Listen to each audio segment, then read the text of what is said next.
ของเฮ็ดของหาดินนำกับของสื่อดีๆเขากลับว่าใครเป็นตีเฮาถูกกับช่วงเฮากะกาเนี่ยช่วงช่วงช่วงมาได้ตัวมือฟุกมือฮื้อกะช่วงเลยแกเพราะมือสองมาได้ไปต่อแล้วบอกว่าบ่เขากะเปิ้นกะหรือเปิ้นกะเขากะหรือเขาได้ต่อละไอ้ต่อยอ่ะตายหมูมือลากันก็ลาไปเพิ่นกะเย็นเลยลูกอย่าไปจ่ายเชงอย่าไปขายเชงเพิ่นว่าเราต่อไปก็ไม่ใช่ตั้งไอ้เขาได้กันนี้เพิ่นก็เป็นนั้นเป็นไหนก็เพราะท่านเป็นนั้นนี่ก็เป็นนั้นบ่ลองไปอ่อนกันมาเลยนี่เหรอเนี่ยเพิ่นเอาลูกมากไปเลย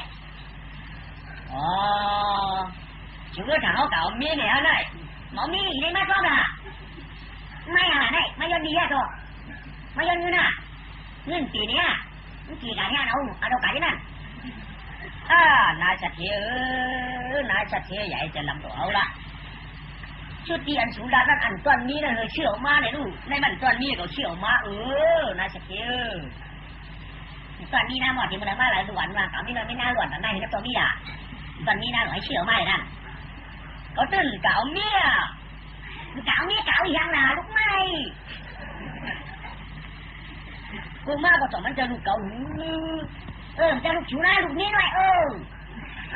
có tên là ấu giang bánh ma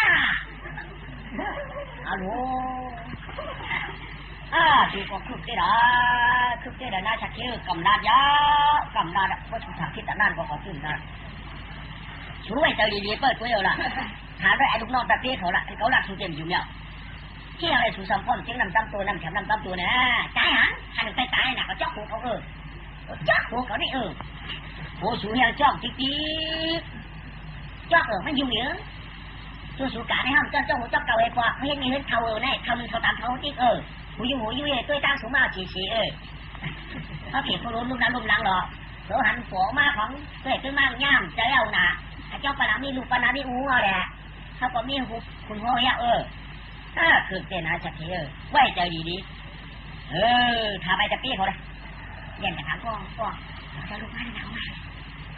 จะไม่ได้ชัดเจนมันเชื่อมานะชื่อเราแอมพูล่ะมันที่ลูกพานะลูกคนพาน่ะช่างมีเบิร์นมาเขาพาชื่อดีเจ้ามีมากไปกว่านั้นจะเตี้ยหน่อยจะเตี้ยมันมีนั่นมีอะไรมีได้อูเป็นตุ๊กตานั่นเขามีคนที่ไม่ได้2 หลัก3 หลักก็ว่าตำรวจห้องละตัวไหมนะมาไหนดูนี่ชุดมันมีเลยอ่ะมาค่ะนี่ชุดมาได้เนี้ยค่ะมาค่ะพวกมันมีหลายก็พอค่ะมีก็เดี๋ยวไปมีหลายบุญมีแต่เงินเก่าค่ะตั้งการถึงมีอย่างเขากาขี่กาพื้นกาหลูกาพื้นกาหมอกกาตวงไว้แค่น้ำไปหางดีล่ะนึงคู่สักที่เห็นก็ล่ะพอมีช่างดีแค่เรามาจนพอทำกันเท่านี้ล่ะเชี่ยวข้ามาค่ะเชี่ยวปั้นข้ามค่ะโย่ผมก็ต้องใช้อย่างมูค่ะที่ได้ชื่อค่ะมีปากพูดมาใครก็ถามว่าเป็นลูกนี่เราไม่นั่งเลยค่ะมาอยู่ในคนเดียวนี่เราเดี๋ยวมามันว่าแต่พวกเมียป้าฟ้าเมียกอให้ลูกให้ลูกเฮ็ดล่างว่ะเพราะว่าเมียฟ้าเมียกอให้ลูกเจ้าลูกสวยว่ะลูกเจ็บลูกเตียงไปว่ะไปกับพวกเมียฟ้าว่ะพ่อหมูเดี๋ยวกอให้ลูกกับต้องห้องใช้วันไหนค่ะว่ะเลยเนี่ยจังหวะเนี่ยอันก็ว่าเนี่ยจังหวะเมียป้าว่ะมือเราชื่อว่าเมียป้าถูกว่าชื่อของผมคือเรื่องนี้กันเนี่ยจบอยู่ในกันอินเหมือนกันเนาะมันอยู่ในกันอินเหมือนกันวันไหนก็มันทำเป็นนอนนางก็ตัวไว้หรอกตีมือเขามือซักผมเบิ้งๆนั่นแหละลูกขาผมนี่ก่อนนอนนางก่อนนอนมือไปเลี้ยงดินางลูกมือเขาซักเดี่ยวนายจะเทียงยามือลูกหลานนั่นน่ะ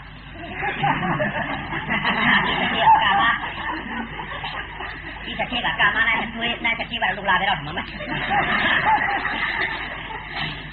เสริมลูกน้ำเป็นในร้านเก่าไหนนี่วะเด็ดพูดห้าแล้วไปลูก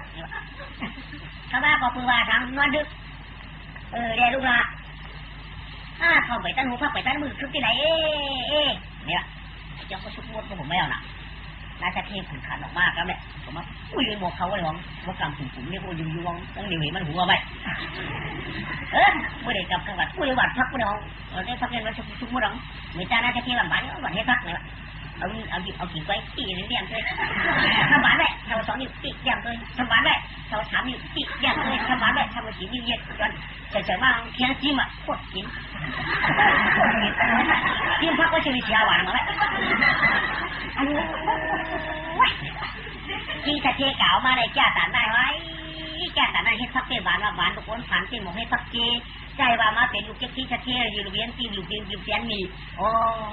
ขืนเชี่ยวมากเจ๊ก่อนนะในเจ๊พูดอะไรมือนี่ว่าให้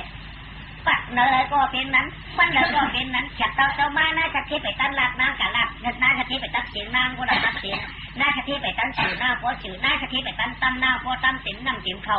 เตรียมแอบปู้แบบยาจ้ากับกูเจอกูมิ้วนายสะเทียนได้หนุนนางเนื้อกระลัดอย่างให้ได้อุปปักไว้ในอันเป็นนานถ้าเจอจูใจเช็ดปันกันเรื่องการนี้เนี่ยน้ำมันชนยาเรียกกันไหนแก่วังก็ได้มาอยู่ในพวกเหลือนก็ไม่เกี่ยวเฮ็ดถูกอ่ะถ้าผมมีมาตึงปากกันเนาะชัวอีน้าในต่อมามีเชื้อชูมีเด่นมีเขาตาว่าหักหอมหมอนหน่อยชูลูกชื่อเพื่อนได้ดีนี่เลยชูว่าไม่การหลุดเฉยชื่อเสร็จแล้วนี่ว่าน้าหังหล่ะชูว่าลูกค้านี่เอาว่าชูก่อนนางคำนี่ก็เปิดคำอยากมาอยู่นางคำตัวผมเจอรู้ชูนางชื่อเขาชื่อมาอยู่เพื่อนทำผู้ว่าเป็นลูกเชี่ยวเนี่ยมันจะลูกเต้ลูกว่าในพวกเราให้พวกเพื่อนอยู่ไม่เดี๋ยวนั้นเป็นลูกชัดเท่เพื่อนว่าไอ้อ้ามไปเพื่อนอยู่ไม่คำเดียวเอาชูว่าวันนั้นลาก็เพิ่งมาห้ามทออยู่วันนั้นก็ไปเต้นชูข้างนู้นนางนู่นนางอีกนางกิ่งนางอ่องนางสองนางจืดนี่จืดไม่เหมือนเพื่อนหนูเยอะอยากเลี้ยงเหมือนเพื่อนชูตาก็ไม่ต้องมาอ่ะเขาพูดจักที่ไหนไว้เขาได้ต่างยื้อชูดังไอ้เปิดความหน้ามาว่ามาเลยเมียป้าว่าเมียป้าได้ต่างปัจจุบันช่างเดียวให้ดุกับต้องห้องใส่ไว้กะเมียได้ปันการดูเก่าให้ก่อนป้อมปันการดูเก่าให้เจ๊ไปป้อมพ่อเมื่อไหร่เดี๋ยวนะลูกเมียป้าให้ว่าจื้อค่ะอันจื้อได้กั้นไปตักก็ดีปันการไม่ให้ก่อนนะนี่การได้นี่ก็หลักนี่มาข้าวโพดชูเนี่ยยังกินยังกินหนังยังมังปลาอยากกินหอยอยากกินกุ้งกล้าหอยอยากกินอีกกุ้งเมียงมันวันเดียวได้กินเนื้อได้เจ๊หัวก็อย่าหาขาตาก็อย่าหาความก็ได้กินเนื้อกินได้ถึงจะรับจังนวนอันนั้นเนื้อเราอยากกินเนื้อออกไปการดูยิ่งเลยก็ข้าเจอจิ้วใจเลยหามาเร่งพวกหามาเร่งเนี่ยเช็ดหนักการผูกคนใจปุยยาใกล้กันแล้วก็ฮิก้นผู้ขางกันนั่นปุยยาบูกันแล้วก็ฮิก้นผู้หูกันนั่นผู้ขางกันนั่นลูกเขาข้าเจอจิ้วจ้าข้าวผิดนะข้าวไว้นั่นอะไรถูกเลยเฉยนั่งข้ามนั่งกว่าลูกเขาเจ้าจ้าหามาเร่งพอเร่งเนี่ยดูว่าหาหม้อขิงเอาหม้อหม้อชวมเลี้ยงมันจะได้ลูกเขาข้าเจอจิ้วจ้าเตียนปูเตียนฟ้าหามาเร่งฮะ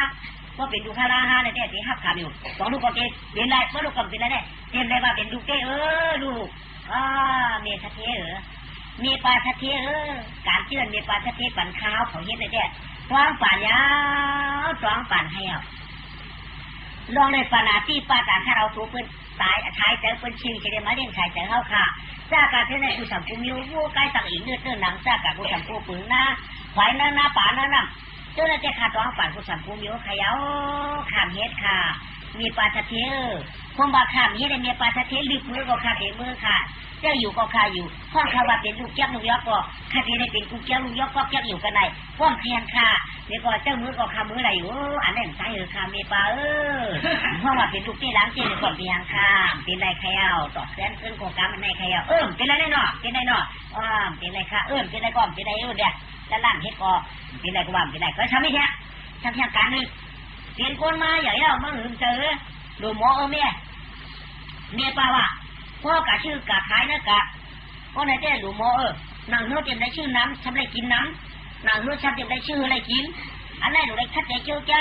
พ่อเพิ่นมาขายพักเยอะนะโจเช่นว่าพ่อมันอยู่ตั้งหน้าอยู่ตั้งนอกพ่อมันชอบเขาหนูเอาพ่อเตาเขาหนูจักเมื่อว่าครับถ้าหนูได้มามือเกียงกินพ่อกะไว้กะร้านเนี่ยก็ ตัดได้สักอย่างตัดได้ใช้ขีดตัดได้ขั้วนี้จังยี่อย่างเพราะว่าเป็นสักเทก็หลงบังกันได้มาว่าเปิ้นนำเปิ้นดีเขานำเขาดีวีห่วงว่าอยากจำว่าอันหัวมันห้วยว่าพวกพระเจ้าเปิ้นช่วยจักจริงๆหรอตั้งกินตั้งย่ำอันนั้นเจ้หนูไปหางโดยที่นั่นก้าพวกไก่ย่าพักกี้นาเอาพักกี้ให้เปิ้นพักกี้ชนว่าต้องมีเปิ้นว่าตั้งกินตั้งย่ำถูกแกมาอยากขี้จ้องหัวกินจ้องหัวมันจะได้แต่นี่เอาก็เอาจริงๆหรอหนังสือเตรียมได้ชื่อเตรียมได้เรียกได้หลวงพ่อเจอจิ้วเจ้าเมื่อมาอันนั้นเดี๋ยวได้เฮ็ดกะพวกพร้อมกันอันนั้นก็จะได้เป็นลูกโกเจ๊อันนี้ก็น้ำเฮ็ดค่ะอันนี้ก็น้ำเฮ็ดค่ะตาตีเฮ็ดตึ้งมีแล้วล่ะใครเอาที่ไหนก่อนเป็นได้ค่ะมีปลาชะเทียมเป็นได้ค่ะเอาของปืนไม้มาเล่นเป็นค่ะแล้วโค้ของปืนเล่นเป็นนิ้วค่ะสอนปั่นใครเอาช่องเราเล่นเป็นนี่แล้วเนาะเป็นค่ะป้อมเป็นก็เมื่อก่อนอย่างมากรู้มั้ยก็ไม่อย่างมากเนี่ยก็ใครเป็นรู้ว่าก็อยู่กับกินกันเนี่ยอย่างมากเพราะเมื่อเป็นเช้ามาเพราะไหนเนี่ยเมามั่มดูพวกห้างมั่มดูพวกไม้มั่มดูมั่มดูบังตัวเฮือนมั้งอยากจับหลบปัดตัวเฮือนกันเถอะพวกบังตัวเฮือนเนี่ยมันแก่น่ะเพราะนางเฮือนคนตีรูปว่าได้ของเขาเป็นจู่น้อยที่แจ้งถ่วงพวกมีคนใจสองเขาด่ากันมันตีใจหนาลูกให้ลูกพวกนางเฮือนคนดูห้องไปตากมันอยากสั่งไอ้เยอะอีมั่วบังใจน่ะในกล่องเป็นค่าต้องปั่นเมชะเทค่ะต้องปั่นเมปลาชะเทค่ะตาติว่าญาตินายเอิ้นตาเย่เปิ้นมาค่าหญิงกูว่าปูเต่าปูเปิ้นว่าเป็นผู้เฮาคำเฮ็ดค่ะในก็คำเป็นได้ค่ะเป็นได้ค่ะเป็นได้ก็เป็นค่ะหนูมาในคนโครงการหนูคนนั้นเป็นก็เป็นด้วยเป็นแล้วเนาะเป็นค่ะทำไม่จับเป็นคนมาอย่างมาเลยคนมาแค่กินเลยมาหนูหมดเปี้ยเลยคนว่ามีหนูว่ามีคนว่าหันอย่าดีว่าหันพวกเขาเฮ็ดอย่าบีว่าเขาเฮ็ดพวกเขากินอย่าบีว่าเขากินพวกเขากินเขากินพวกเขาหูอย่าว่าเขาหูพวกเขาหูอย่าเขาว่าเขาหูอันนั้นดูได้แค่ใจโจจ้าที่ไหนเมื่อว่านั่นป้อมกินไรข้าวกินไรข้าวตาเปี้ยตายันพวกเฮ็ดข้าวเฮ็ดป้อมเฮ็ดข้าวเฮ็ดข้าวพวกเอาข้าวเอาป้อมเอาข้าวเอาข้าวเมียปลาตะเคียนได้ป้อมกินไรฮะนี่ก็แต่นี่เป็ดเรียนคนไหนกินไรข้าวกินไรก็รู้อีนี่กูการเกมมาก็ได้ฉันมีแถวรองนึกว่าอย่างมาทางไหนอยากก็อย่างไหนเนาะก็กินแล้วก็มีกินแล้วในโจแหลกผมคนใจก็สาได้มากกันให้ได้มันเกิดว่าเกิดมันของมันออกว่าออกพวกเขาบอกเราว่าแหละก้าหุ่นจ่องเผยกองอ้ามห้องหูแค่หนามือจะไม่กินไรกินไรค่ะกินไรค่ะกินไรเดียวนี่กินไรเดียวค่ะกินไรอีกอ่ะกินไรอีกค่ะ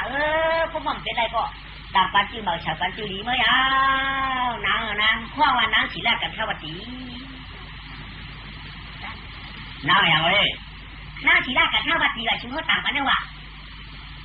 ต่างหมดเด้มาด้วยนางสีแรกกันข้าวตีเลยนางสีแรกก็เปิดสีแรกลาป้ามันเต็มทั่วเลยจูก็เปิดสีแรกลาป้ามันเต็มทั่วเลยเนี่ย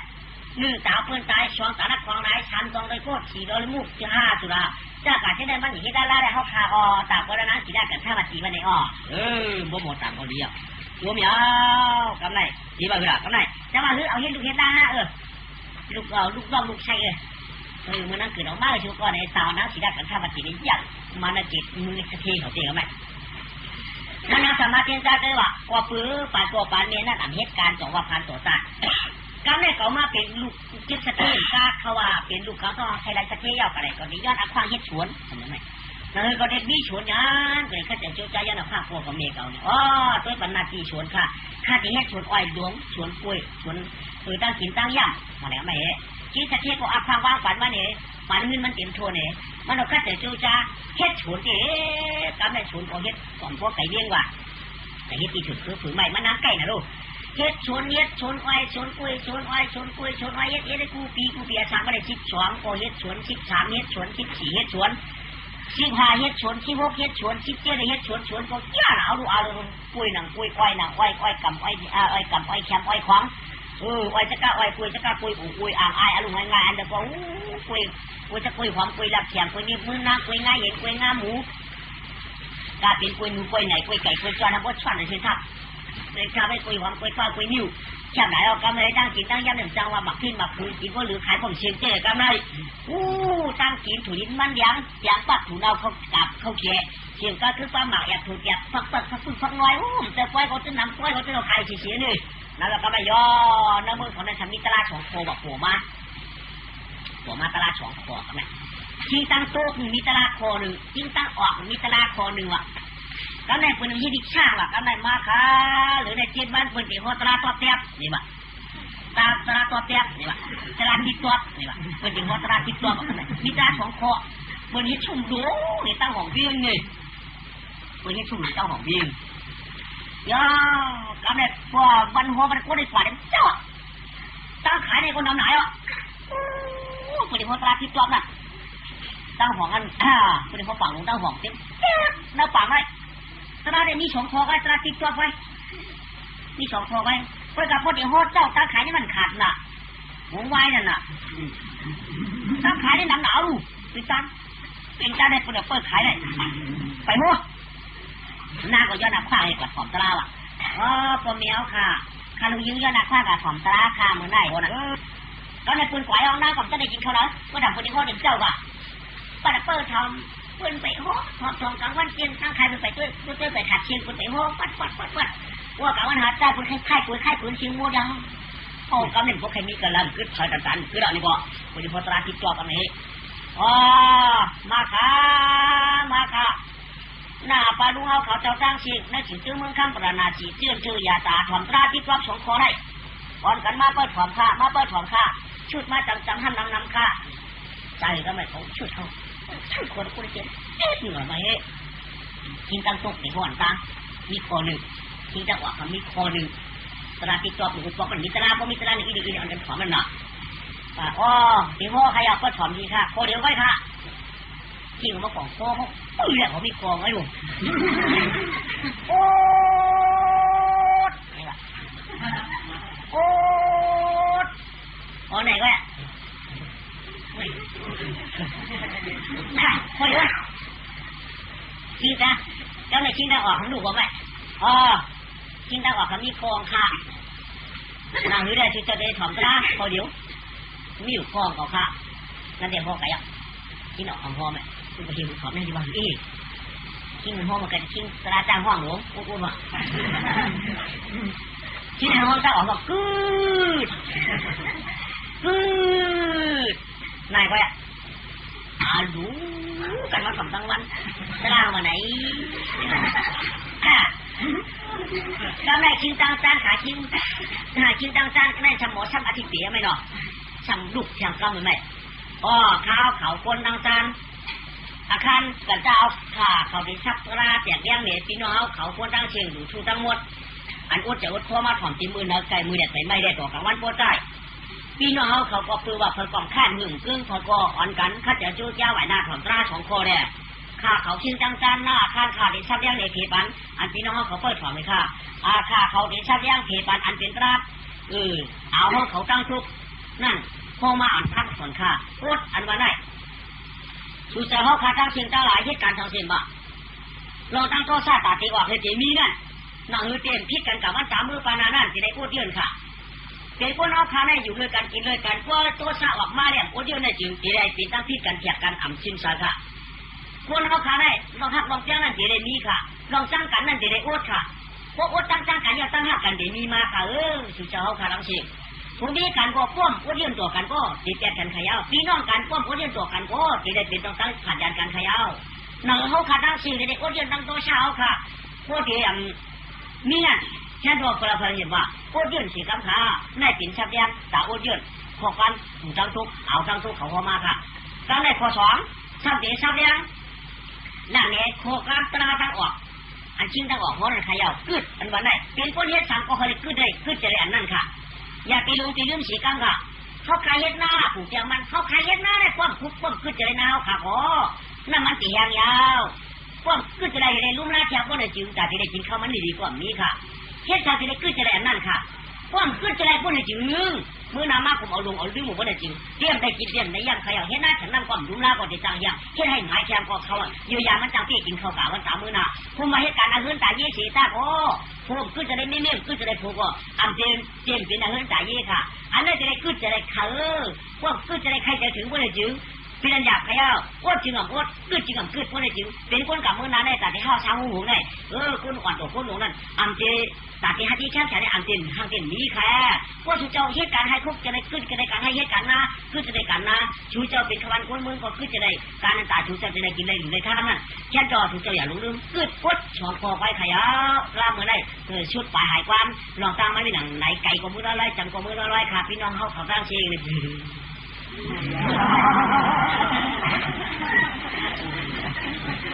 ยอกันในไทยเสียงตะลาเย็นจ้ามือเด็ดเอปันอันเตียนกาอันเตียนเหมาตัวคันด้านผ่าพอเขียวเจ้าเงาคุ้งยาวฉันลอยไก่ไก่เมืองคนจนลอยพอฉ่ำชิดิกชิดลอยพอไก่ยานตึงเจลอยกระเปลี่ยนเมืองขุดมองเน่เน่ลอยไงยังเขายังขุดอินควายกายังมีลอยที่หนึ่งไก่ก็ไก่นายมาตอดกองอริยาชาไว้ดวงชิมถึงเตี้ยไก่วันไก่เมืองลอยร่วมเปลี่ยนเมืองเดียนนาเมื่อนาอันเดียนนาเมื่อนั่นเตี้ยหิมาตอดกองอริยาชาไว้ลงหลิมเฉียนเมื่อนั่นยังมีชื่อเขาจ้างปลายเช่ากิน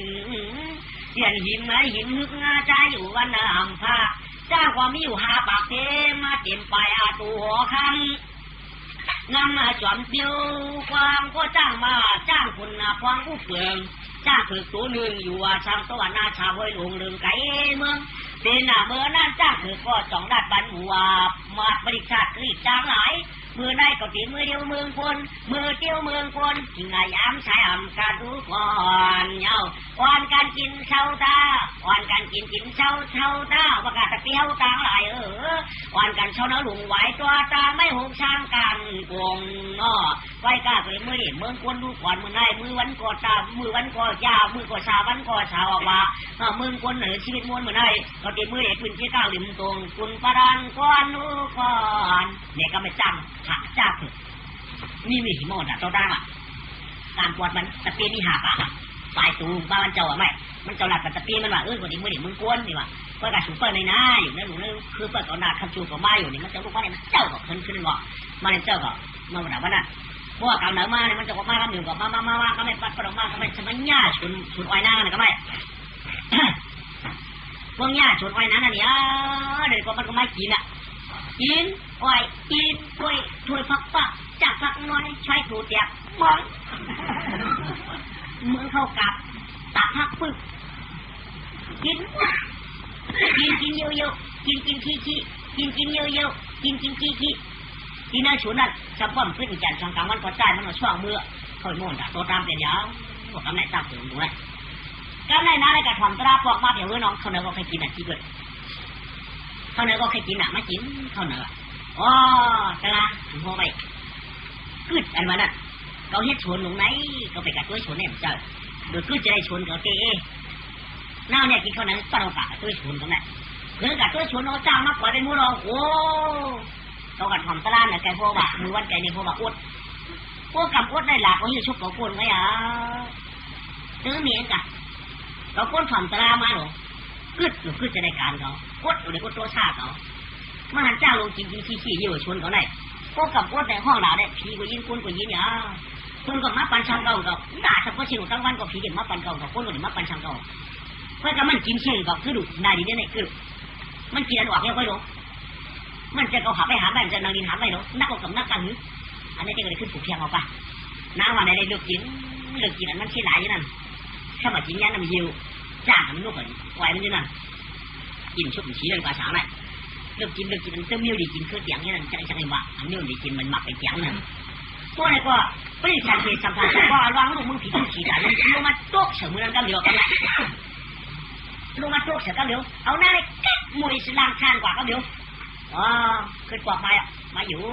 ไกลด้วยนี่ก็น่าจะที่สำคัญตีเนื้อนางสวนมะเมียมือไหนอ๋อ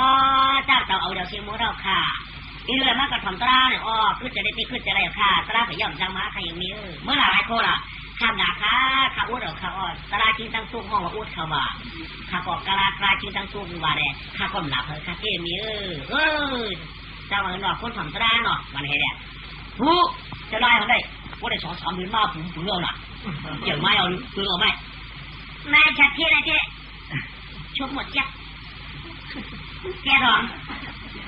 ฮัลโหลเดียดอกเขาไม่ได้ฮัลโหลเดียดอกเขาไม่ ดูเนาะเดียวเนาะฮัลโหลเนี่ยเดียวไปตักเชี่ยวถ้าจะคิดอะไรเนี่ยชื่อให้เขาต้องหัวโอ้ยชื่อช้างเดินไปตักเชี่ยวขี้เดินไปตักเชี่ยวข้าเดินไปตักเชี่ยวชื่อมาพวกหรือเนี่ยตักเชี่ยวเขาติดยาบ้าเดียวน่ะน้าก็กะให้กะชวนกวนอะไรนั่นแหละนายจะคิดเนี่ยแต่เด่นดีแล้วลูกโอ้มันคือเอาคืออีเดนมาขวดเดียบให้เขาได้มีเห็นก็เนี่ยรักเราหลงไหนรักเราหลงไหนม้าหนูเนี่ยเคยหางเคยตาก็ม้าหนูเคยหางเคยขางก็เป็นม้าหนูน่ามียิงดูนี่ตักเขียนนี่กินผู้ตัวมั้ยชื่อมันนี่ชื่อม้าก็ชื่อม้าวันนั้นได้ยี่ก็มันหันใบแดงชื่อม้ากะไอ้เจ้าไอ้จ้ามีแบบหน่อหลามีตั้งนากะมันต้องชื่อม้ามือเหลียวเนี่ยมันได้จอดกินทำไรเต่าหลงไงจอดกินคนละแอบหลงจอดเก็บทางเก่ามันทำอะไรจักจ้องบ้าตัวหลงผู้เก่าไหนว่าผู้ห้าหลงไงเล่นใส่ไว้ก็ไงเพราะมันเจ๋ไหนเจ๋หยาบแล้วมือคำในการอ่อนกันเฮ็ดการที่หามาไหลกั้งขับแบบใบผลย้ำกันหงหอมคำสมุติเก่าเตรียมตึงสมุติยี่เตรียมย้อนช่วง5ได้เป็น3 ปืนเนี่ยอันนั้นเจ้พวกเด็กพี่กันแจกยังจัดกันมาวันไหนเจ้พวกอีกยังมีลูกมาวันไหนเจ้เดี๋ยวแจกกันเป็น3 4 ปืนอ่ะมันดูเนาะพวกของอันเจ้ดูเนาะเมื่อเราได้เจ้ก็ดูไปเจอมือปตึกมาในก็บ่มดูเป็นมือตึกมาในก่อนการเหือนี่ชัดเจนเลยโอ้ดูเนาะดูเนาะดูเนาะนี่เต็มดำเขามังตาก็กินเขามังตาก็กินทุกหมดแยัดน้ำยัดตามยัดนางเราตางเราจะลำห้าโผล่ใครโผล่กับมีพวกมันก็หน้าตาน้ำขาตามฉันนายจะทีในช่วงคุ้มดีๆเดี๋ยวนะเอเด็ดบ่าเอเด็ดบ่าแต่ชวนเราเนาะแค่ไหนมานั่งคุกเขาหินโผล่เนี่ยชัวอามใจชูเต้อามใจชูเต้อามใจทางเราอามชื่อสักทีอามหนอควรใจดูเราเลยเต็มไรเท่าไหร่แต่ละแค่ชุกเก่าเราก็ไรนั่นน่ะเสียอามเขาก็พอหลังมาเนี่ยเขาหลังชะตาสูสะโพกเต็มคุยเต็มห้องแล้วมาเนี่ยเขาหลังชะตาสูเต็มผู้รองก่อนเต็มเลยอ่อนต้าเนี่ยเขาหลังชะตาสูสะโพกเต็มคุยเต็มห้องกับคุยกับห้องเขาเนี่ยก่อนตามมาเราผู้รองก่อนกับอะไรอ่ะที่เราเนี่ยเป็นนั้นที่เรียกอ่ะอ่อนต้าเนี่ยได้พูดมาสู้เหมือนกับราชเทวะสู้เหมือนกับราชเทวะพี่จี้กินทำความจริงจ่ายทำความจริงเงินคำสั่งก็ขับฟ้องหรือนามีเพื่อนเชื่อเอาในการวันตามเมื่อนาชะตาสุ่มเป็นนามีเห็นว่าเป็นไรล่ะสุ่มให้หยาบยาวเป็นคนใจเนี่ยเขาไม่ใจย่านชัวน่ะไม่ว่าไม่ชัวให้ไม่ยืดหรอไม่ยืดสุ่มหูตัวนะสุ่มหูตัวผู้นอนผู้หลังหูตัวน่าจะเท่ชูตัวเป็นเหือจะเป็นหูตัวอยากอะไรเจ็บกันนั่นเองเนาะก็น่าเจ็บเดี๋ยวก็เริ่มเจ็บไปน่าเจ็บหัวตีนกันเจ็บอะไรเจ็บอย่างแต่ว่าความเจ็บจะไปเจ็บกันนะไปเนาะหนาเท่เนาะชุดไหนหนาหรอกข้าวกันมันช่อนดีกว่าหนาอย่างนี้ข้าวกันไอ้เหี้ยข้าวไม่ได้อ่ะชุดได้เล่นด้วยหนาเลยหนาอย่างตั้งหน้าตั้งตายกว่านั้นดีกว่าผมพูดยังไง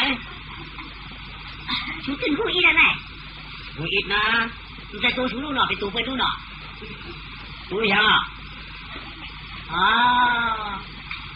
อันชูกะที่เอามาตอนนี้ที่ตอนนี้นะเฮ้ยเรียกไหนชูก่อนเรียกหน่อยเรียกละเรียกพวกปวดจิ๊กปวดจวนเขาหวังด้วยไหนเรียกหนูล่ะมาเป็นคนเจ้าคนสวยละอันบอกทีมาวิ่งถึงไหนกูล่ะเมากูเมียวนี่เราคู่เพื่ออันถึงกี่ถึงเมื่อเมียวแตกแล้วไง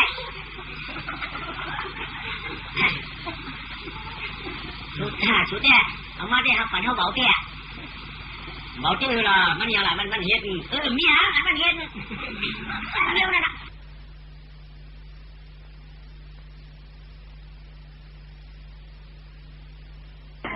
อันถือกินถือเมืองมีเลี้ยวเตี้ยกันไหนสุดแท้เอามาได้เอาฝันเขาเบาเตี้ยเบาเตี้ยละมันยังละมันเฮ็ดมีฮะอันมันเฮ็ดเลี้ยวนั่นน่ะเป็นเลี้ยวในแต่สุ่มดีที่เราสุ่มตีมั้งไอ้คนกับจ้อมบอกไอ้บอกกับจ้อมร่วมไอ้คนกับจ้อมบอกไอ้บอกออกจ้อมร่วมเหมือนชิวๆพวกดีจ้อมเขาก็ดีชักกี้ก็ชิวก็เราอย่างนี่ทางล่ะนอนก็ก็ไปชูนั่งนอนนั่นแหละแค่อันนู้นนั่นแหละ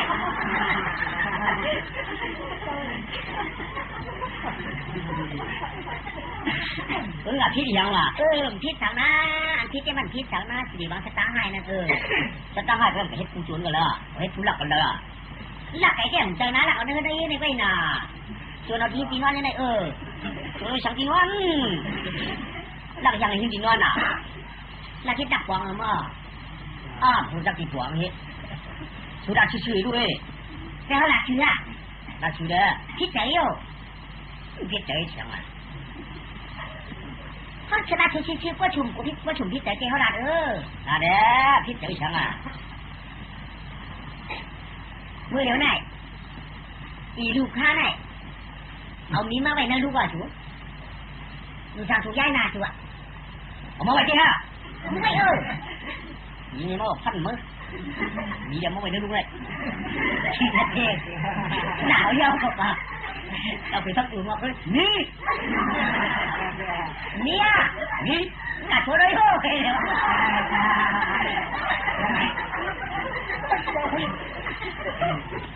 กัดหัวเลยโอ้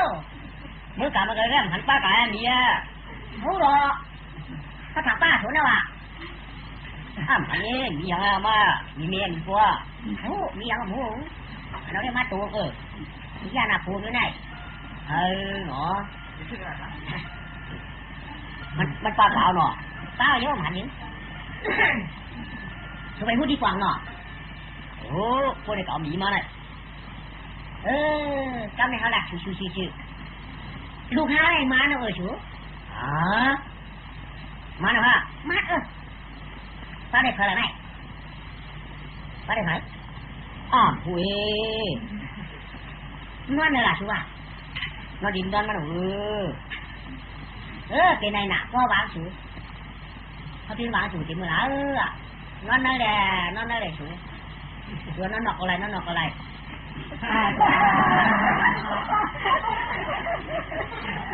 เห็นไหมชัวร์มีนี่สัญญาณกำไหนสุดท้ายก็นอนเลยเนี่ยนอนเลยนะหลังวันท้องเนี่ยมันเขียนอยู่ทุ่มท้องเลยผมกวางกลางวันท้องเลยต้องเกินอ่ะก่อนจะถึงนอนตัวเองก่อนเราตื่นเช้าเลยนะจะเที่ยวฉุ่มเฮ็ดนะฉุ่มเฮ็ดก็ห้องบาลูกยังมีเจ้าผูเลี้ยงเขียนอยู่พวกนี้มีผูเลี้ยงมันมั้งอ่างแก่เขาเฮ้ยก็สุดที่นี่ก่อนเลยเนาะเนี่ยสุดที่อยู่เพราะอะไรอยู่อยู่มาคุณหนุ่มเลยมาในที่อ้ามจ้ะนายชัดเจนนี่เขาหลักในชูก็ชิดชุมอยู่เช้าชุมอยู่ชูกับห้องปีตามาตาละเป็นผลวันให้ก้อนน้าเนี่ยปีตามาตาก็ชูไปลูกเนี่ยชูเนี่ยจับมือมอท้องหนักหูวังก็ไปตามชาวบ้านชูเลยเนี่ยกับหูมาห้าในพี่กันปักนาเตือนอ่ะดูให้เรื่องของเขาเฮ้ยว่าอะไรห้องไปตามมาเลยชูกับห้องมาหลักก็นั้นก็เขาก็กับห้องชูมันก็เชิงอย่างปีตาอ่ะมันดีเขาก็กับห้องอะไร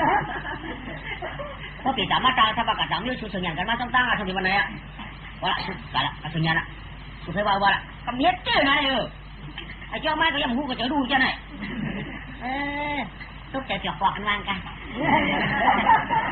ไม่เป็นตุ๊กแต่จอกกวากันวางนี่ก็จะตั้งก่อนตุ๊กแต่วางนี่มันจะเจ้ก็จะเจ้น่าจะเจ้ชัวร์เจ้เขาเข้าไปตามมาหรือเปล่าไม่เข้าไปตามมาจากหรอเพราะว่ามันเป็นชูดิตีเงินคำเลยนะเย่กับเอาเหี้ยก็ไปอ่ะทำขำไปได้อีกเขาทำที่ไหนรู้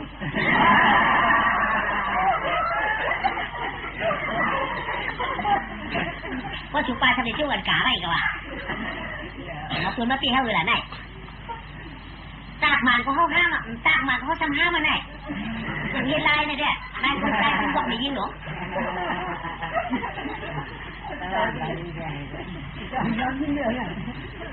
อย่าให้นั่นเพราะว่าเป็นก็เฮ็ดอามาเนี่ยก็เปียกฐานะเจียกป่านนี้ได้ลืมขึ้นมือสายคือล่ะเพราะว่ามันจะเก่าเนี่ยก็ห้าวอยู่ห้าก็ต้นมือหน้าถักข้าวปลายคุณจะบอกล่ะเพราะว่านั่นได้ตัวมาให้กับเจ้ามาตากวันนั้นก็ไปบัดมือเสียบถึงมอติดตามผมเจ๊ไม่เสียบมาข้างงอผัวผู้เมื่อกันเพื่อนเอาใครเขารู้ขาคู่มือมือน้องชัดชี้เขามาผัวมือเนาะมาไงผัวเนี่ยหลับมาต่างๆหน่อยตีตาผัวนั่นมดตะดูกูอายมันถูกตายว่าตายมันถูกอายว่าอายมันถูกยิกว่ายิกมันถูกยิกว่ายิกมันถูกเอาว่าเอามันถูกเอาไรว่าไรมันถูกไม่กูว่าไม่มันถูกกัดหรือว่ากัดหรือนั่งฮัดผัวหนูแป๊กดูเลี้ยงอำหนูยัดตากล้องอำหนูเอากล้องโชว์อำหนูเอากล้องขึ้น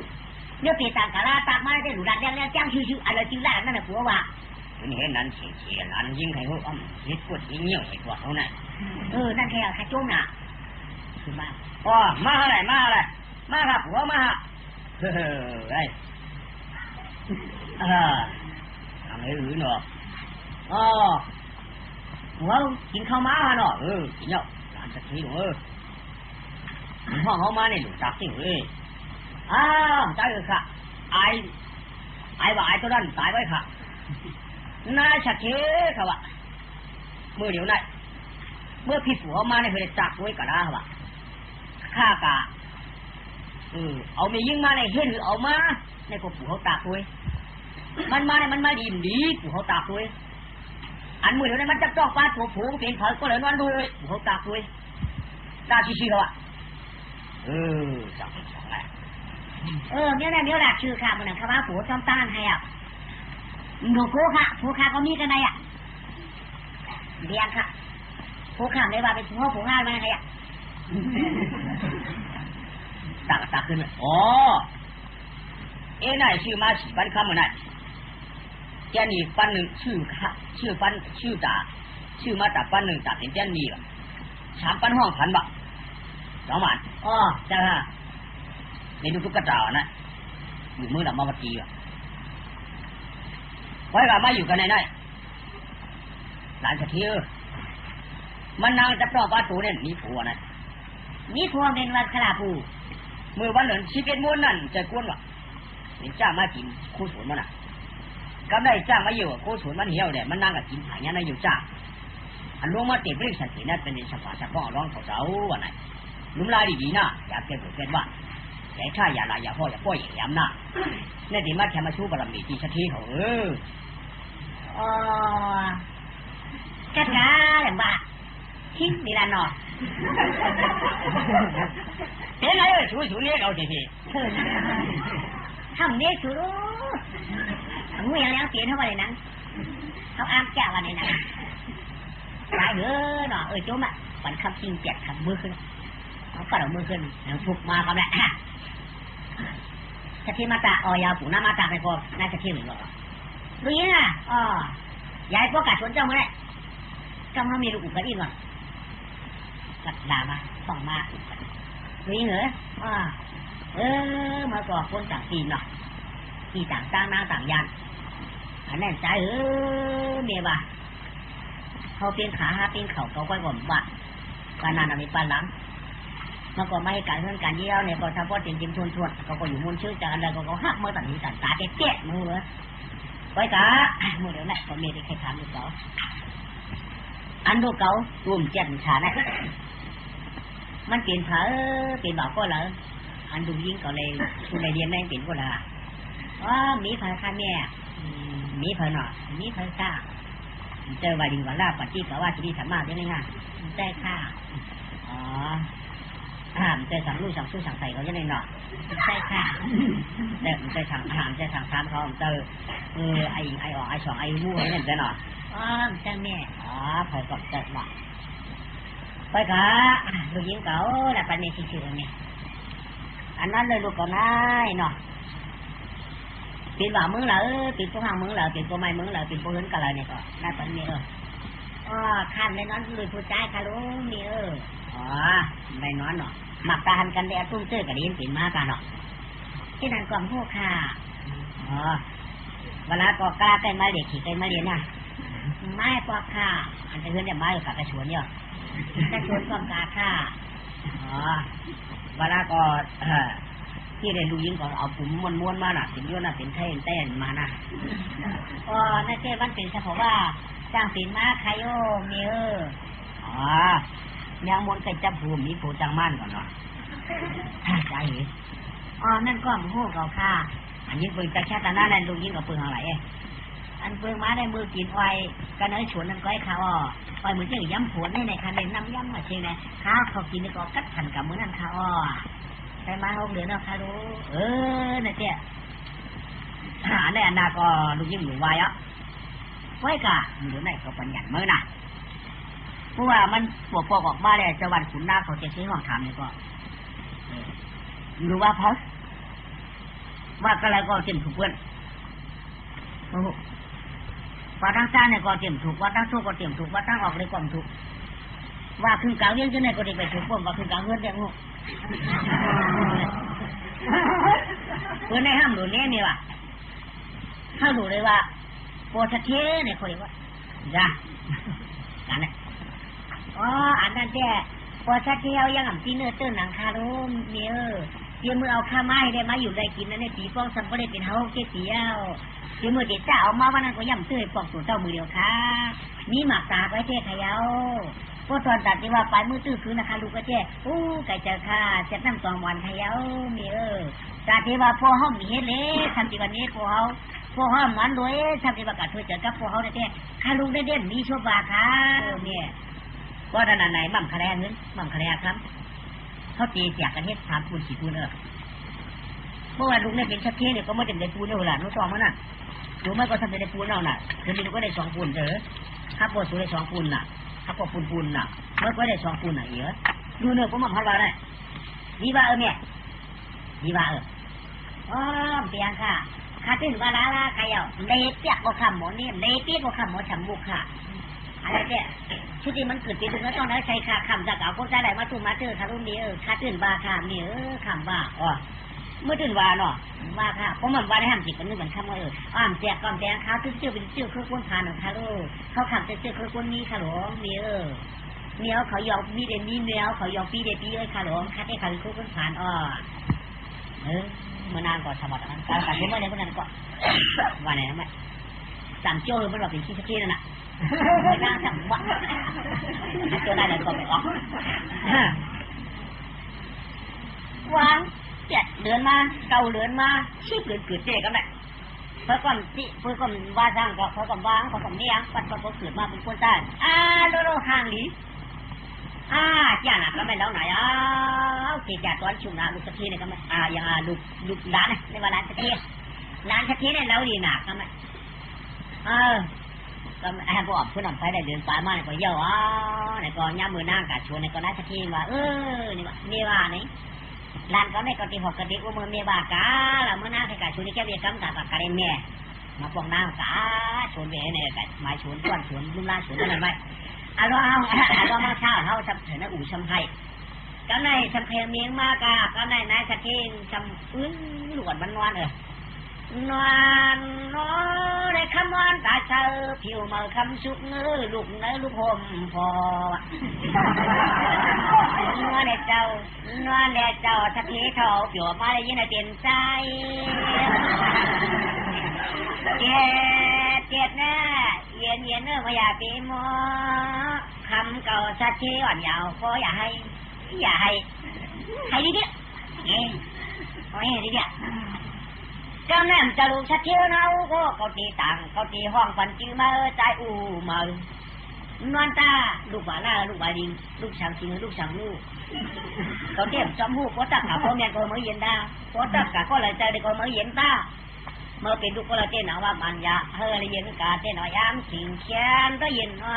วลลูกก็ใจควันลูกใจเงินใจคำเจเน่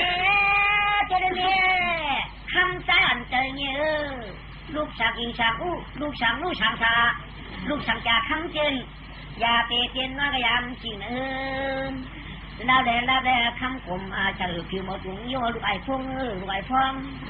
ลูกไอ้กองลูกไอ้รวยลูกไอ้เสียงลูกไอ้คำเหลียงลูกไอ้คำเปิ้งลูกคิงคำมือลูกคิงคำทุนลูกคิงมุนลูกคิงมวนลูกโยนะลูกไทยลูกได้ลูกมันลูกเขียลูกกะลาสักเขียนเลยก่อมยาลาไปตั้งเย็นแน่ให้อยู่แอะนี่เมื่อกะชวนกล้วยกูเมื่อก่อนนอนเลยเปลี่ยนเพราะอะไรใจตักก็เลยก็จิมาห้องให้เจ้านวลนวลตาลูกจิงหน้าลูกกาดีลูกอิงตาลูกมาลูกมาฮีลูกมาทีเอ็ดเนี่ยคำอยากตีมัวรวยซ้อรวยชิงเช็ดถือเปลี่ยนนายเย็นหนูหลังเมืองกวนเปลี่ยนหลายจริงแล้วลูกงาพอมไม่ฮะลูกพอห้างแด่ตั้งลูกมาวันนึงเนาะนวลนวลด่าคำจนวันผมเธอคำจนวันผมเธอผิวมือคำชันเนาะช่วยว่าปานใจยืนผิวรอนอนแด่ไหนวะนอนแด่คำลูกหลานเจ้านอนแด่คำมาลูกงาลาลูกเพื่อนนาว่านอนจอคำว่าลูกไปเย็นนิ่มบ่ายก่อนขึ้นไปเย็นอ่ะว่าจักตีอู้หมันตกไปเย็นในรูในซึ่งมันไม่ได้ดูนอนแด่นอนน่ะนอนแด่นอนด่าลูกงาว่าแล้วว่าดิ่งอย่าปีมออย่ามาเร็วนอนนับอยู่พ่ออย่าให้พ่อมจะลูกเมาก็เป็นลูกพ่อไม้พ่อมจะลูกพ่อไม้ก็ลูกพ่อหื่น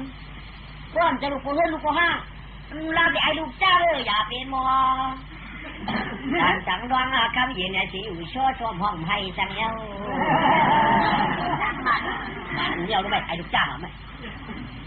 อ๋อโลกะเรายังทางทิศเหนือปืนคุณดังเชียงอยู่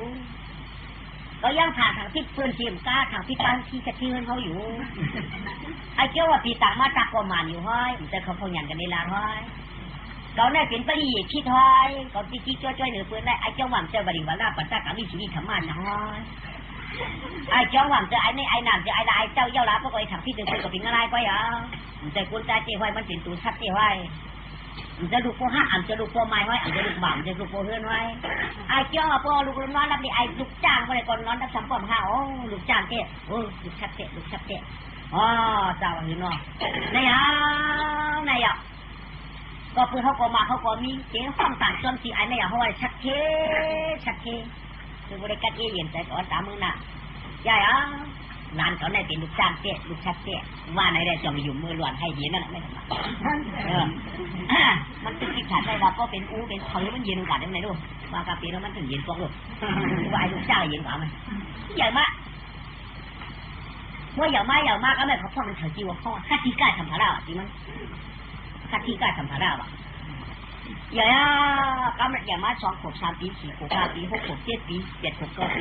12โมโตบักคำบักนิ่มพวกฝ่ายนี่ก็เป็นว่ากันแหละใหญ่มากต่อซ้อมเฮาอ่ะอ่านในซองอ่านในตาอ่ะไอ้มีอุ่มจับโปอ่ะแค่ตัวเดียวมีชักเชี่ยหรืออ่ะเมียมันนอนบุยนาวอ่ะนอนกากปีมูมาในหม้อลูกปลาที่ปลาเยี่ยวลงเนี่ยไม่ให้ก็เฮาเนี่ยคุณวางมันก็ไม่ต้องสนใจมันของไก่ก็เพื่อน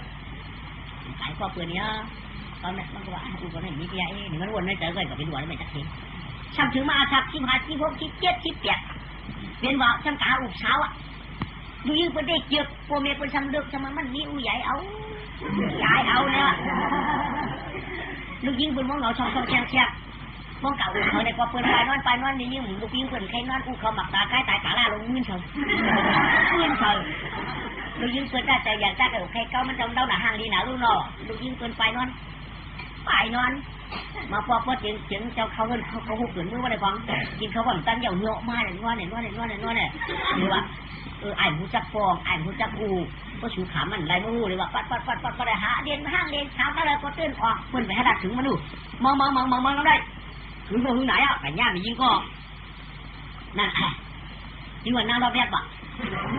เนี่ยน่ามีรอบแยกไปทำไมกูเรียนเจอนอนอ่ะไอ้ของฝันขึ้นมือเรียนในเขาไหนอันไหนฮัตติกาสัมภาระนั่นฝันขึ้นมือเรียนนะมันจะผมที่ไปผมเจ้าต้องกินต้องแยกไปเลยรอบแยกไม่เบื่อกูเมียเขาเดินนอนอ่ะมันไปได้ก่อนเจอกับมันผมให้ไปยอกไอ้ก็เขาเงินมือก็เยอะกลุ่มซ้ำจะได้อุ่นพวกลูกนอนไปนอนค่ะ อยู่หน้าพื้นตาไผ่ได้ผมพื้นผมไผ่ไว้อ่างนอนค่ะอ่ะผมเมียแกนอนยังไกลเอาใครอ่ะแกนอนกับเป็ดเสียงนอนอ่ะเสียงนอนยังใจข้ามปันต่อหน้าปีแล้วอ่ะยังปันต่อหน้าปีเดี๋ยวต่อหน้าปีนุ๊กขีดจ้ะนุ๊กแก้มนุ๊กขาไปก้าวขาเตียวคนละทีแค่ตื่นเจ็ดเตี้ยวทำปันเอาว่ะใครกันดังก็ได้เตี้ยวเขาเนี่ยมึงเป็นลูกเธอว่ะเป็นลูกก้อนแล้วหันกูกวมหันกูว่ะกูเมียวแขนไว้ขาได้อยู่ในว่าปันอุ่มปันเก้าเขาขาจะเกี่ยวไว้เกี่ยวแค่ตอนเรือหาปีกว่าแต่อุ้มเมียวสั่งปันเอาว่ะฮัลโหลวันนั้นที่ค่ะอ๋อปีนนี้โปค่ะปีนนี้อูค่ะว่ะอันเจ้าอูเป็นคนหูค่ะว่ะอันนี้เขาคาได้ดักคิวอ๋อตัวมาจีนังของไหนอ่ะเขาคานั้นนับยักษ์อย่าเสียก็เราจะลำหนาเขาเนี่ยจีนังเราเรียกนั่นเรียกพิษแต่มาแต่เป็นเมียก็อ่ะฮัลโหลไอ้จ้องว่าเขากะหาเด็กครับเพื่อนพวกผมเป็ดเอาเขาเนี่ยเพื่อนพวกผมเจี๊ยบคนดึกเป็ดกับปลาเป็ดกับคนดึกเขาเนี่ยไอ้จ้องว่าเพื่อนว่ากับมีอูเดินเจี๊ยบไว้เขาตื่นวันนะเก่ามีห้างก็มาให้มานับเอาเช้าสมาหกไข่ว่ะเก่ามีมาจะมาต้องไม่คำว่ะต้องได้ปืนผมอยู่จำเขาไปแต่ที่เตี้ยพวกผมเนื้อกัดเนื้อควายปืนชำหักเขาเปี้ยงเขาผู้มาหาเงินปืนธรรมดาไปที่นี่เลยเจ้าอูเมียปืนเฉาสั่งช่วงมาปืนขี้ไว้เฮ่ไว้ขี้ไว้ไว้พอเป็นไอ้เจ๊ป้อมหันอูเฮ่ได้ไปเปลี่ยนมันก็มันวัดมหาเมียก็มาทำมันเนี่ยยังเนี่ยไว้กับคาลูกใจถามเดียว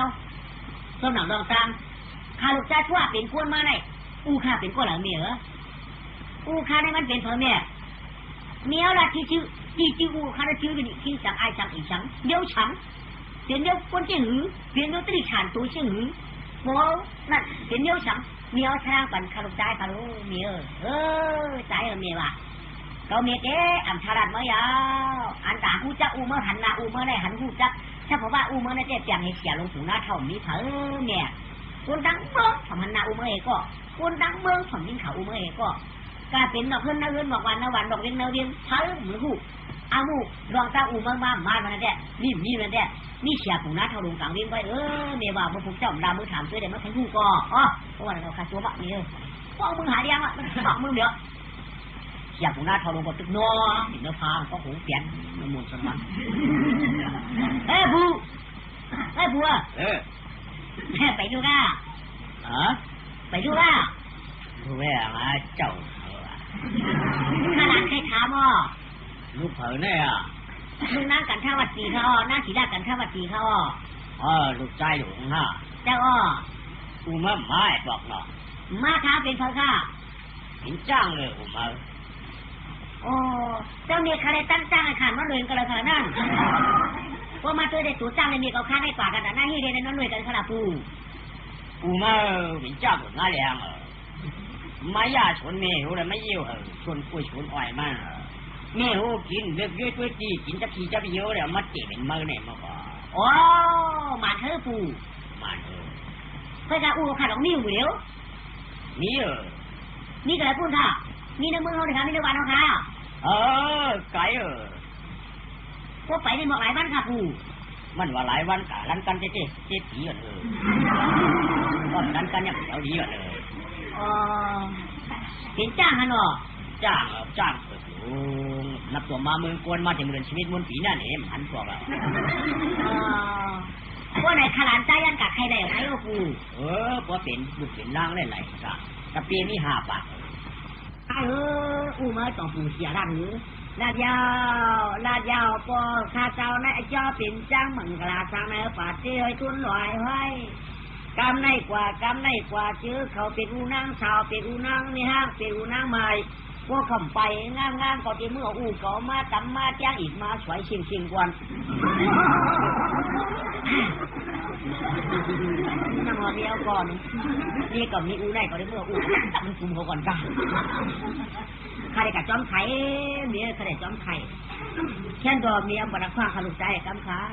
ข้าได้จอมไข่อูข้าอย่าปีไว้ตัวชาติใจเมียอย่าปีไว้ตัวชาติคำใจคำลูกจ้างตัวไปนี่มันกระทำมันกระชิวลูกใจก็กับแคนกว่าพระราอูมาเนี่ยก็อย่าปีมาแจ้งกวนเมืองคนเห็นเรื่องผมมีบุญที่ปากกาใจอย่าปีตัวชาติเห็นหูเลยเมียให้กาก็กาต้องเมียมว่าฉังนะลูก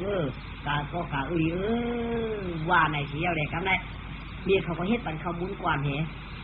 เฮ็ดเมียเขาปีหยาซ้ำดีไว้ก็เขามุน1 กวนพวกกินในกลุ่ม7 วันว่ะกินกวนเดียวไว้อิ่มแต่7 วัน เขาจ้างทำไก่ดำนี่เจ็ดปีรู้มันยังไงล่ะผมเห็นมันขโมยยำต้องใส่ปันโขงจะเนี่ยข้างหูเขานายเขาอะไรผูกเจ็บได้เจ็บนั่นน่ะข้าวขายหนักข้าวหัวนายเอาตีกว่าหักหัวก่อนครับเจ้าตีอะไรเอ้ยเจ้าข้าวกลัวมันได้เป็นเจ้าเผือกวันนี้ในขยาวหลานใจหลานใจนั่นให้ปันกาก็เปิดตั้งถือในไก่หนามันมีคนทับกายเอาลูกงาหลานใจอ่อนคำเนี้ยทับกายเอาหลานใจคำหลานก็เพื่อกวนหลานใจกาโตผ่านรอกาใครปัวก็ซื้อมีมันกว่าไก่เอาหลานใจลูกเมียเท่าหลานเมียเท่าลูกเมียเท่าลูกไก่เอาหลานกานายเอานายหลานใจเดี๋ยวยันกะมีคักกว่าขนาดกาได้เมียลูกเขาใจเงี้ยปากก็เจียวมานะลูกเขาหน้าว่าในเฮเดยันไฟออกเวียงกว่าเต้กันในป้าถุงขมุนเหนียวไฟถุงงามเอาถุงห้อยคอยฉี่ถุงไฟฉี่ไฟตั้งหน้าตั้งหลังตั้งซ้ายตั้งขวาไฟกว่าช่างมีห้างมีเช่าเหรอกว่าเอาตัวกลมนางแล้วเท่ากับเท่าแต่วัดเหี่ยวเป้าเจียงมาตาใส่ควันวันนางกลางข่าวเป็นสาวห้างกุ๊บลื่นไม้อ่อนไปตาปีกว่าก่อนหน้าปีกว่าก่อนปีกาใครผัวฟ้าแก่นเจ้างงหย่อนไม้แล้วปีเก๋ไม้งัวกาหมอกแข็งความพี่ผูกกาชอบมุ้ยหย่อนบ้ามุ้ยหย่อนมุ้ยหย่อนไฟกองจุดตั้งหลังอันว่าพ่อชุ่มปันเอาเมียชุ่มปันเก่าเขาจะเจพิษสังลาล่ามเป็นสังไว้ในที่ขึ้นข้อกันกาพวกเขาได้พ่อชัวปัดกันเฮาพ่อหูกันนาเห็นไหมครับอย่างนั้นหูกันฟ้ากันในพ่อเขาได้พ่อชัวมันเหมือนกันด้วยกันควรมือให้กูเอาลูกพวกเก่าจ้างมาหยิบกูเขาตายจริงนะเฮ้ยนะซื้อเมียลูกกินแล้วเรื่องนี้ลูกกายเอามือกาเพิ่มกามกินค่ะน้าเขาก็แค่เก็บแค่จังแล้วเชียวลูกกับใครยังเอากาเพิ่มเห็นเป็นกูเลยเป็นแค่กันกาทำที่เขาจำปันว่ามันเหมาซ่อยเขาถือไอ้วันนี้เหมานาไทยเชียงตะยังหักยาขับเนี่ยเพียปันความกว่าช่วงรอตะละชอนกว่ากำมันได้ทำได้ดินไว้กายจับปืนเจ๊กังสัมปะเรียงคำยกไว้กาลาฐานะจริงจึงเมืองเจ้าสัมปะเรียงสลานั้นไทยความได้เนี่ยปันร้อยปากอาจจะกาไทยเทียงไปเป็นหัดไปปันหื้อมันหายยังอย่าหามันนั่นนางผีลวงมาพาตัวเก่ากลางเจอว่าเมื่อนาเมืองใส่ปานเชื่องแหล่อุตุมาตรีนาในป้าเปิดทีละนางยศผ้าชัวจุ่มเมืองเจ้าแฉงสีดวงชายมาอย่าจะวงแก่เจ้าจำปาเดียงลาหน่อยหน้านี่มีเพียงวันยาวหน้าตาชีชุดน้ำมงสิงหาขึ้นมาหมวกขาดยาวกำไรอันเจนน้ามีเพียงมหาจีนีคุณน้องข้ามึงจำปนาหูในคำหันในกำไรสัมพันธ์ลาวตัวกับผมมันวะเพราะภาพฝั่งเรื่องยังไม่จริงมันยังจริงเฉยบ้าเลยกว่ามาละถึงผัวเขาขับพนันลาวคำบ้าเลยกว่าผัวมาอันนั้นเราหาเด็กเป็นลูกเป็นล่ากับว่าช่วยละนาวันนี้พอผู้ใดชีพเหลือมาเตะเกิดเต้น่ะผู้ใดชีพเหลือเกิดออกมาจ่าเตะกันเนี่ยแล้วกันแล้วหนาข้างหน้าขีดฉากตอนจุกลูกเจ้าคุณอคำหลวงนะมึงจำปนาปูปีกี้เนี่ยตองสังวาน้ำปิ่นจำมาดีหรอมั้ยน้ำปิ่นจำมาดีได้ห่างดีนะเนี่ยว่ะเขาถอดได้ดีเนี่ยใหญ่มา5-6 ปี7-8 ปี9-10 ปีชีวิตนาของมา2-12 4ชั่วโมงมาจองนี่ด้วยมองตามยามนั้นในห่างดีเต้ว่านับตอกคนเป็นแต่ที่เล่นดอกเนี่ยง่ายๆถ้าว่าเขาได้ทักว่าเสียตาจริงขึ้นคำนี้ตั้มไว้เสียถ้าว่าโขนลงทองขาวว่าขาวอันอย่างเขาอย่างก็ว่าเขามีเงาเดาหนานี่ดูอาชีพ4 ปีช่วยชาวช่วยดีเต้ว่าอาชีพที่6